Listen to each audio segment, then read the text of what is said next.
మహిమ ఎదుట after all ఈ శ్రమలెంత, after all ఈ కష్టాలెంత, ఆఫ్టర్ ఆల్ ఈ నష్టాలెంత, ఒక దినము మహిమ ఎదుట నేను నిలవబడతాను.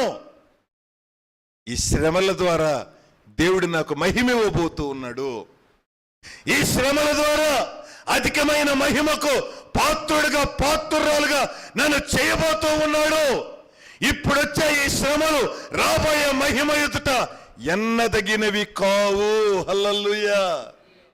కష్టాలు, బంధకాలు, స్మరణ సంఘానికి ఉన్న ధైర్యం ఏమిటని చెప్పంటే 10 మంది చక్రవర్తులు శ్రమ పెట్టినా శ్రమలకు భయపడము, మహిమ ఎదుట మేము నిలవబడతాము.